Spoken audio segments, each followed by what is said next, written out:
Özbek, Türkmen, Uygur, Tatar, Azer bir boydur. Kara, Kalpak, Kırgız, Kazak bunlar bir soydur.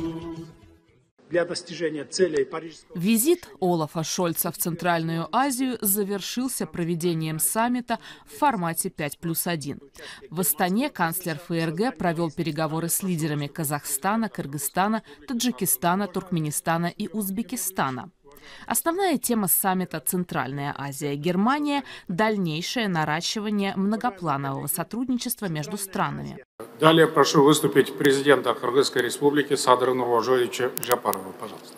Уважаемый Касым-Жомарт Кемелевич, уважаемый господин федеральный канцлер, уважаемый главы государств, сердечно рад приветствовать участников второго саммита лидеров стран Центральной Азии и федерального канцлера Германии. Выражаю искреннюю признательность президенту Республики Казахстан, уважаемому Касым-Жомарту Кемелевичу Токаеву за традиционное гостеприимство и создание прекрасных условий для сегодняшнего мероприятия. Проведение второго саммита в данном формате свидетельствует о взаимной заинтересованности Германии и стран Центральной Азии в углублении сотрудничества, которое в 2023 году вышло на стратегический уровень. Роль региона Центральной Азии все больше возрастает в мировой политике. Действительно, на протяжении веков наши народы всегда играли важную роль вдоль шелкового пути этой важной трансконтинентальной коммуникационной артерии. В моем понимании, региональная и межрегиональная интеграция являются одним из ключевых компонентов нашего общего будущего. Мы выступаем за последовательное и всестороннее укрепление сотрудничества стран Центральной Азии. Объединение нашей политической воли и имеющихся ресурсов в русло, прежде всего, экономической интеграции, безусловно, будет способствовать улучшению уровня жизни и повышению благосостояния народов наших стран. Германия играет значительную роль на международной арене. Убежден, что и для наших германских коллег взаимодействие с нашим регионом как единым экономическим пространством позволит активизировать инвестиционное и торгово-экономическое сотрудничество. В этой связи рассчитываю, что наш формат взаимодействия будет нацелен на достижение конкретных результатов. Уважаемые участники саммита, наш регион располагает всем необходимым для развития, богатейшими природными ресурсами, включая гидроресурсы, все виды металлов, в том числе редкоземельные, огромным потенциалом зеленой энергетики всех видов, динамичными, трудолюбивыми и высокообразованными людскими ресурсами. Вместе с тем, в условиях глобализации вопрос изменения климата требует особого нашего совместного внимания, которые представляют собой серьезную угрозу для Центральной Азии, где средняя температура растет быстрее, чем в любом другом регионе Земли. При этом наиболее уязвимыми к изменению климата оказались горные экосистемы региона, в том числе Кыргызской республики. К примеру, за последние 70 лет площадь ледников Кыргызстана сократилась на 16%, а к концу столетия мы можем потерять более 80% ледников. Это может привести к дефициту воды во всем центральноазиатском регионе, потребность в которой и без того растет в условиях постоянного роста населения и развития экономики в нашем регионе. Как известно, Германия также уделяет большое внимание вопросам изменения климата, а также эффективного и бережного использования водных ресурсов. В этой связи предлагаем совместно с Германией создать в городе Бишкек региональный центр по внедрению энергоэффективных и энергосберегающих технологий. Совместная реализация данной инициативы наряду с развитием научно-исследовательского потенциала региона и с учреждением Центра по созданию таких технологий позволит нам повысить эффективность использования водных, энергетических и иных ресурсов, снизить негативное воздействие на окружающую среду и обеспечить устойчивое развитие всего региона. Все большее значение приобретают вопросы совместного сотрудничества по повышению климатической устойчивости региона и переходу на низкоуглеродное развитие с реализацией конкретных инфраструктурных зеленых проектов.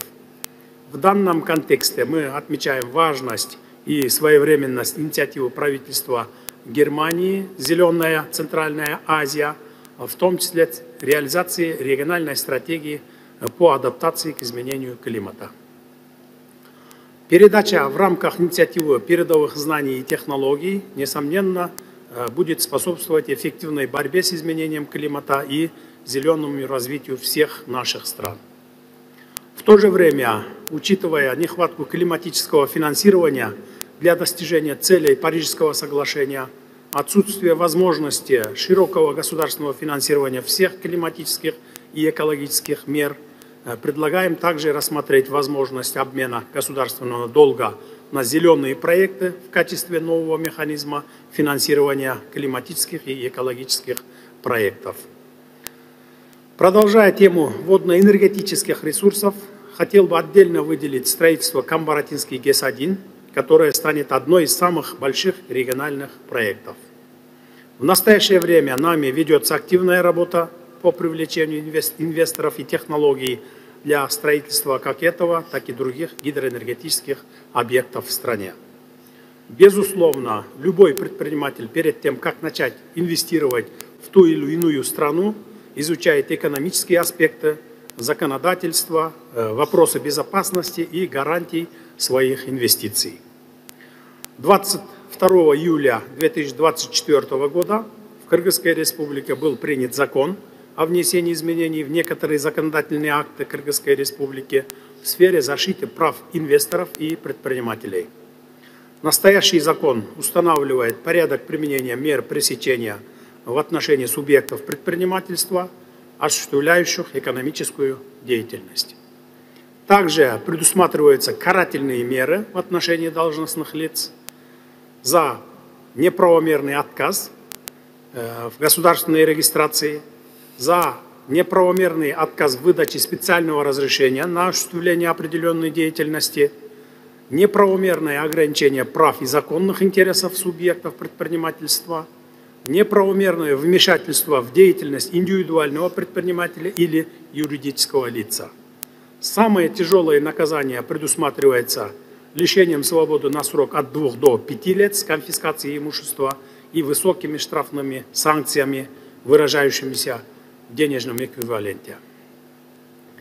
Уважаемые коллеги, для расширения торгово-логистических связей между Европой и Азией мы начали стратегически важный и масштабный проект по строительству железной дороги Китай, Кыргызстан, Узбекистан. Его успешная реализация расширит географию перевозок из Азии в Европу, а также в регион Ближнего Востока, страны Персидского залива и Северной Африки. Рассчитываем на более активное участие германского бизнеса в создании логистических центров вдоль нового железнодорожного маршрута. Уважаемые коллеги, Центральная Азия, как и многие страны мира, сталкивается с такими вызовами безопасности, как терроризм, экстремизм, транснациональная организованная преступность, незаконный оборот наркотиков и проблемы безопасности границ. Для нашего региона также остается важным вопрос стабильности и безопасности в Афганистане. В этом отношении считаем важным продолжить активную реализацию программ по линии Европейского Союза, участником которого является Германия. Объединив наши ресурсы, мы можем укрепить механизмы противодействия и еще эффективнее обеспечивать безопасность и стабильность наших стран. Уважаемые участники саммита, касаясь сотрудничества Кыргызстана с Германией, хочу с удовлетворением отметить активизацию политического диалога с 2023 года.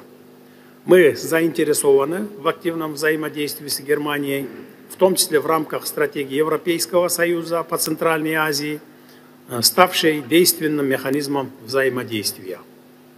Мы также намерены поддерживать диалог с Европейским Союзом, свидетельством чему является подписание в текущем году в Брюсселе соглашения о расширенном партнерстве и сотрудничестве между Кыргызстаном и Евросоюзом. Буквально в следующем месяце в городе Мюнхене запланировано проведение 3-го заседания Кыргызско-Германского делового совета, который является профильной площадкой для диалога между бизнес-структурами. Сегодня в рамках нашего саммита также предусмотрена отдельная встреча лидеров с германскими предпринимателями, организуемая по линии Восточного комитета германской экономики. Убежден, что данная встреча позволит нам обсудить возможности в экономической кооперации и выйти на конкретные договоренности по реализации взаимовыгодных бизнес-проектов. Затрагивая немаловажную часть сотрудничества по линии культурно-гуманитарных связей, хотел бы выделить успешную реализацию сотрудничества по линии института имени Гёте и инициативы школы «Партнеру будущего в Кыргызстане». Необходимо отметить важность поддержки деятельности этих институтов в Кыргызстане, в особенности по вопросам обучения немецкому языку в стране. Дорогие друзья, на мой взгляд, нам необходимо более эффективно использовать наш формат сотрудничества. В целях институционализации нашего сотрудничества предлагаю проводить профильные встречи на министерских уровнях во всех сферах взаимного интереса. Учитывая, что Германия на протяжении многих лет занимает лидирующие позиции в мировой экономике, уверен, что это позволит более предметно обсуждать конкретные предложения, реализация которых будет иметь определенные результаты. В завершение хочу подтвердить приверженность Кыргызстана к дальнейшему укреплению сотрудничества и углублению наших отношений. Выражаю надежду на то, что итоги нашего саммита будут способствовать эффективному сотрудничеству в приоритетных областях, представляющих взаимный интерес между Германией и странами Центральной Азии. Благодарю за внимание. Благодарю вас, уважаемый Садыр Нуркожоевич, за интересное и конкретное выступление. На самом деле это исторический приезд за всю историю независимого Казахстана, за столь долгий период. Это первый такой основной государственный визит главы Германии. Канцлер Германии Олаф Шольц приезжает первый раз вообще в Казахстан. И я думаю, говорит это о многом, о том, что именно увеличилась роль Центральноазиатского региона, потому что он приехал на саммит формата C5+1, то есть Центральная Азия плюс Германия на этот раз. Этот формат успешный. Мы видели предыдущие форматы, когда Центральная Азия США, Центральная Азия Китай, Центральная Азия Российской Федерации, и вот Центральная Азия Германия. У Германии до этого были неплохие позиции в плане инвестиций в Центральноазиатском регионе, в Казахстане в частности, но это все-таки не тот потенциал, не те возможности, которые могли бы быть. И я думаю, вот этот визит, он как раз-таки демонстрирует то, что потенциал на самом деле не раскрыт, ведь заключено огромное количество договоров.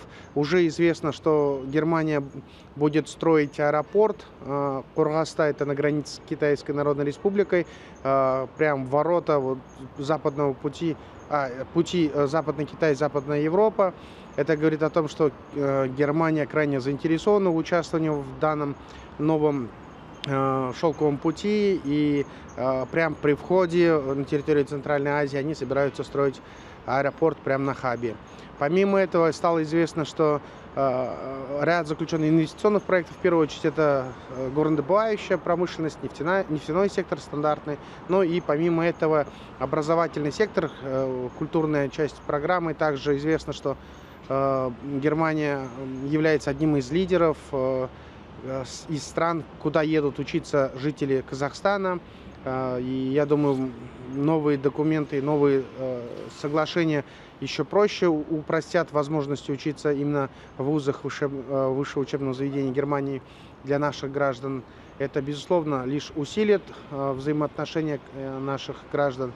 И не стоит забывать, что на территории Казахстана в советский период времени проживало практически 1 миллион этнических немцев, большая часть которой после распада Советского Союза и объединения Германии вернулась на родину. В Германии есть специальный термин для них, их называют казахские немцы. И это все, безусловно, не может не играть роль в коммуникации между нашими государствами. Помимо этого, мне кажется, были затронуты вопросы безопасности. В частности, канцлер Германии прокомментировал позицию Казахстана по вопросу Украино-российского конфликта, на что наш президент заявил, что мир возможен лишь с участием обоих сторон, что невозможно насадить мир с участием одной без приглашения второй стороны. Это весьма логично.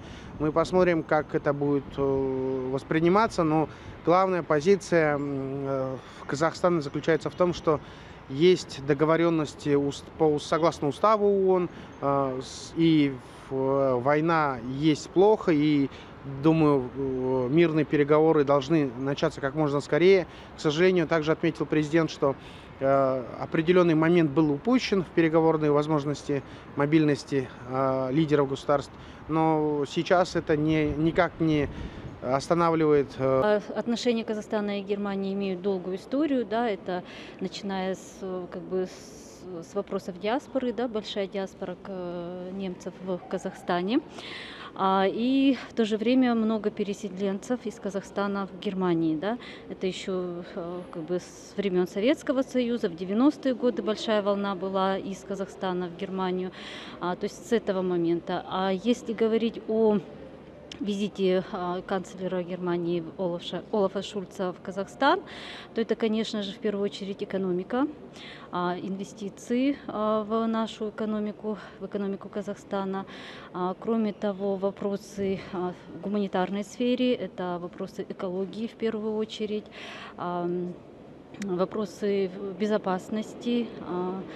Ну и также очень большое значение придается, помимо визита в Казахстан, встреча Германии в формате Центральная Азия плюс Германия. Это тоже такой формат, который придает и развитие регионального сотрудничества, да, не только с Казахстаном, но и со всей Центральной Азией. Мы считаем, что для нашей страны это большие возможности, как в сфере экономики, так и в сфере науки и образования, да, что очень близко для нашего университета. Буквально недавно, да, к нам приезжала тоже делегация из Германии. Обсуждались вопросы о научном сотрудничестве с нашим университетом, открытие филиалов, различных институтов научных. В целом большие надежды на укрепление и развитие сотрудничества. Фамилия, имя и должность, как вас представить? Меня зовут Кинжалина Гульсум Жумабаевна, PhD-доктор международных отношений и доцента кафедры международных отношений. Все.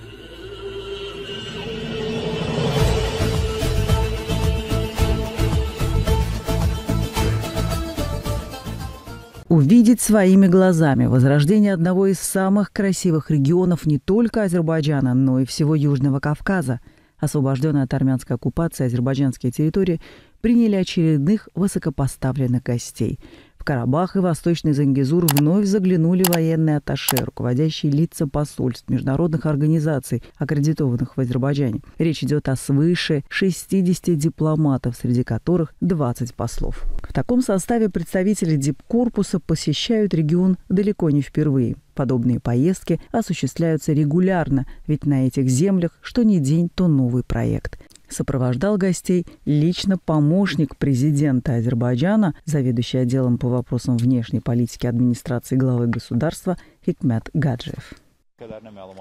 Визиты представителей дипломатического корпуса на освобожденной территории проводятся периодически именно с той целью, чтобы ознакомить мировое сообщество с масштабом этих разрушений. Азербайджан после окончания войны постоянно выделяет огромные средства на восстановление деоккупированных территорий и разминирование. Именно Азербайджан столкнулся с военной агрессией со стороны Армении. Боевые действия велись на территории Азербайджана, а не наоборот. На территории Армении вообще не было каких-либо боевых действий и разрушений. Однако парадоксально, что мировое сообщество готовит и реализует так называемые планы Маршалла для этой страны. Поездка представителей дипкорпуса началась с посещения поселка Суга-Вушан Агдыринского района. Этот населенный пункт во время Второй Карабахской войны был освобожден от оккупации одним из первых. Делегация побывала в парке отдыха Суга-Вушан. Затем гости посетили Сарксанское водохранилище, ознакомились с процессом его восстановления и планами дальнейшей эксплуатации. Это моя третья поездка по стране. Я был в Физули, я был в Лачин, и сейчас вот в данном прекрасном районе изменения впечатляют, как это было и в Физули, в Лачин, и здесь. И, конечно, видно те усилия, которые предпринимает Азербайджан под руководством глубоко уважаемой для России Ильхам Гейдаровича для восстановления этого района Карабаха. Желаю гражданам Азербайджана успехов, всем тем, кто возвращается на свою историческую родину. Иностранным дипломатам также показали крупнейшую ГЭС на освобожденных территориях. Гости ознакомились с работой гидроэлектростанции Юхары-Венг. Она расположена на реке Тертер и является главным источником зеленой энергии на деоккупированных землях. Во-первых, для меня очень похоже на Румынию, на Карпатах. Я смотрю, как будто я дома, да, все зелено, природа прекрасная, видим и огромный потенциал воды, речки, гидропотенциал уже. Вот пребывая здесь, как будто впечатляет лично меня того, что эти турбины, они привезены из Румынии. То есть я, как патриот своей страны, конечно, горжусь, что мы тоже как-то участвовали в вашем процессе, как сказать, восстановления и вот гидроэлектростанции восстановить, строить. Да, хорошее дело, хорошая идея нас пригласить и посмотреть, видеть своими глазами. Иначе, да, слушаешь или читаешь, это одно. А когда видишь, это и действительно впечатляет. В годы армянской оккупации вандалы уничтожили древние азербайджанские мечети и святыни, армянизировали храмы и монастыри. Армяне всячески фальсифицировали историю монастырского комплекса Худавенг в Кельбаджарском районе. Этот храм был основан в VI-VII веках. Сокровищница мировой культуры и религии была спасена от оккупантов в результате победы Азербайджана во Второй Карабахской войне. Для нас, для людей искусства, культуры, я являюсь президентом Фонда тюркской культуры и наследия, очень важно сохранение общетюркского культурного наследия, общечеловеческого культурного наследия. И, конечно, я потрясена замечательной природой, страшно, очень рада и потрясена именно огромным трудом, который вкладывается сейчас в восстановление этой земли. Мы здесь большая международная делегация, руководители дипломатических представительств и международных организаций с большим уважением относятся к этому труду. И я думаю, все мы присоединимся к мнению, что мы, как цивилизованные люди, должны сохранять общечеловеческую культуру. Как цивилизованные люди должны понимать, что общечеловеческая культура и цивилизация, она много-много веков.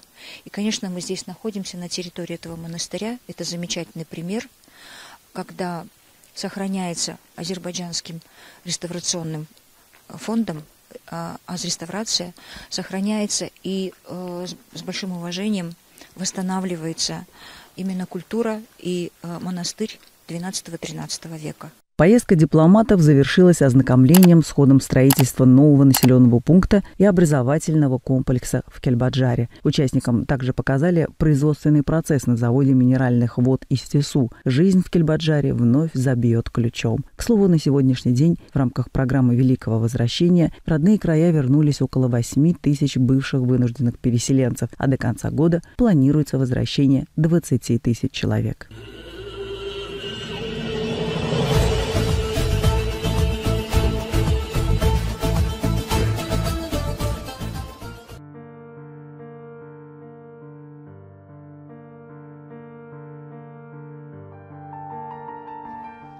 Не только внешность рисует образ человека, но и его голос.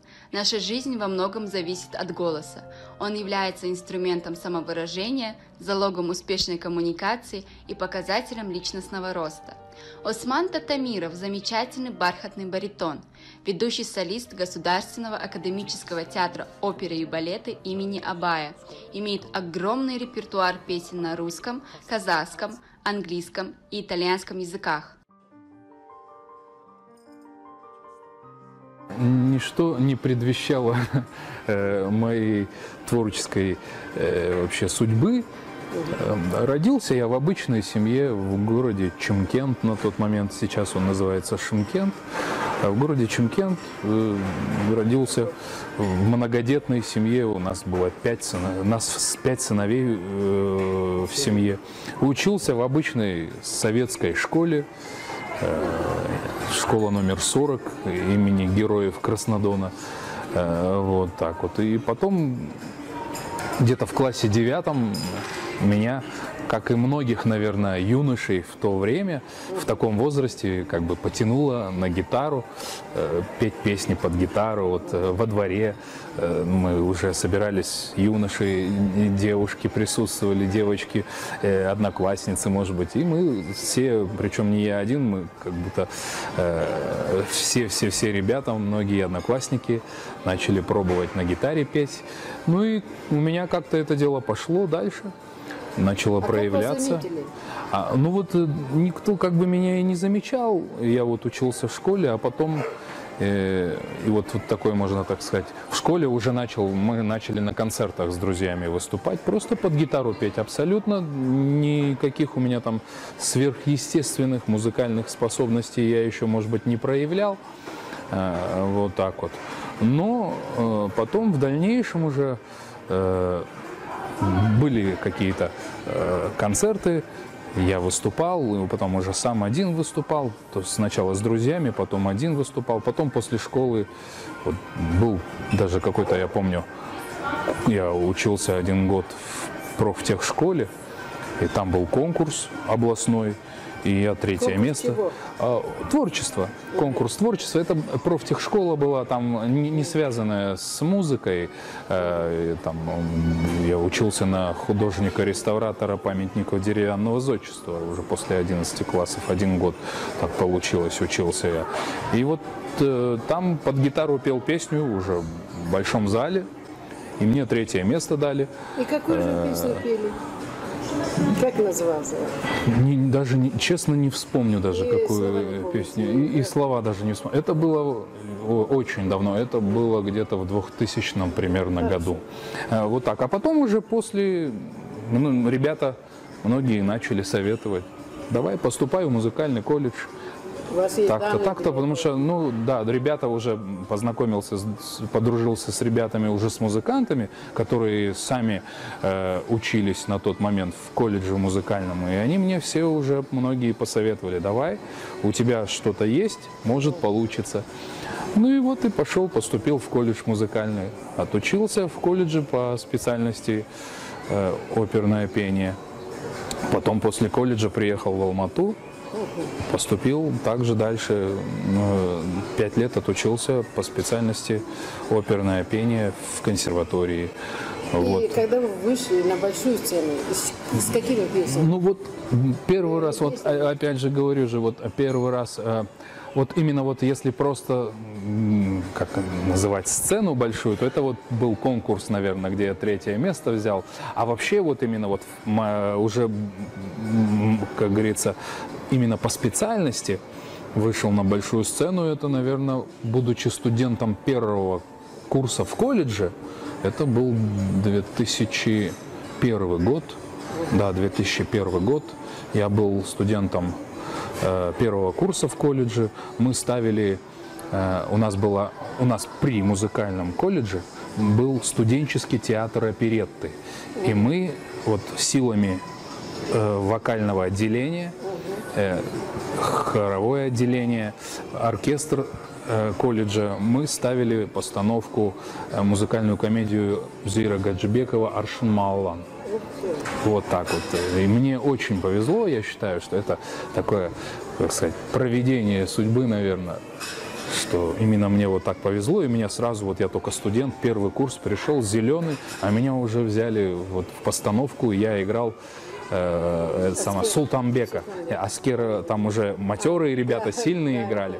А партия Султанбека, который отец Гюльчохры, вот, доверили мне. Она такая комедийная была, такая комическая роль была, у меня получалось. И мне доверили эту роль, и я вот, Для уровня студенческого театра оперетты мы даже очень с большим, огромным успехом ездили по многим районам Чимкентской области с этим спектаклем. Аршын Маалан – это замечательная вообще музыка, красивейшая, великого композитора Узейра Гаджибекова. Вот. И вот это, наверное, вот первый был мой выход на большую сцену. А скажите, это так получилось, петь, я поняла, да? Или это ваше призвание было? Или все-таки у вас призвание что было? Нет, у меня я был обычным школьником в школе. Ничем... Хотели быть космонавтом, как многие мальчики тем были. Вот. Не могу я вам сказать, кем я хотел быть. Ни о чем таком не мечтал. Просто был обычным ребенком. Играл в футбол также со всеми во дворе. Увлекались мы, там, я не знаю, какие-то у нас увлечения были, наверное. Мы в шахматы с ребятами играли. Увлекались, наверное, фантастикой научной. Вот так вот. А потом вот как бы вырвалось это наружу, можно так сказать. В каких еще больших сценах, где вы пели? Ну, потом уже, конечно, со временем вообще выступления по ходу учебы в колледже и потом затем в консерватории. Вот в колледже, например, у нас и продолжались другие постановки хорошие, большие. И также мы выступали в разных концертах и в конкурсах участвовал я.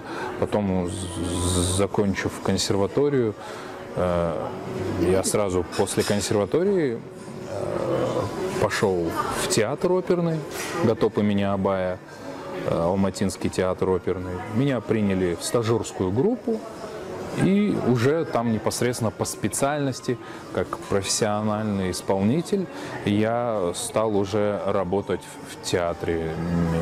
Первый мой спектакль был Гаэтано Доницетти «Любовный напиток». Я там исполнил партию Белькоры. Вот так. Ну и вот так потом уже были постановки разные, поездки, гастроли и во многих странах. И были выступления и в Берлине, и в Вене. Берлин, Германия, Вена, вот Австрия, Париж, Франция, Рим, Италия, Греция, Дубай, Москва, Минск, Белоруссия, Китай, у нас было турне по Китаю. В общем, выступали перед многими народами. Помимо оперных и классических произведений, также исполняет песни из репертуара Антонова, Хиль и Магомаева. Вот я хочу, наверное, пару строк спою произведения великого композитора казахского Абая Кунанбаева. Тем более наш театр носит имя этого великого человека. И я думаю, эти строки очень-очень всем известны. Не только в Казахстане, а во всем мире. Это одно из величайших произведений. Песня называется «Көзің қараса». Көзімнің қараса, көңілімнің санасы, бітпейді іштегі ғашықтың шарасы, бітпейді іштегі ғашықтың шарасы.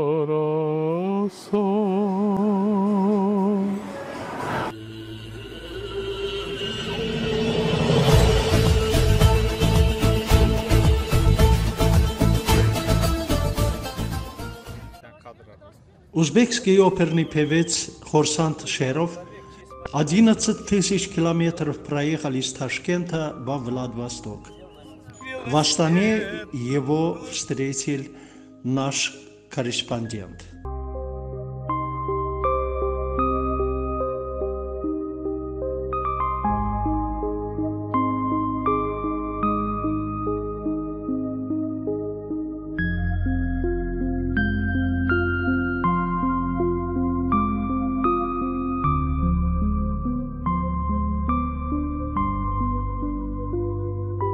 Далекий путь у меня был 18-й год, когда я дал старт с Ташкента по Сибири, приехал в Манчжурию, с Манчжурии я приехал Памирский тракт, заехал в Узбекистан, поехал Азербайджан, Грузия, Турция. Это 16 километров я намотал.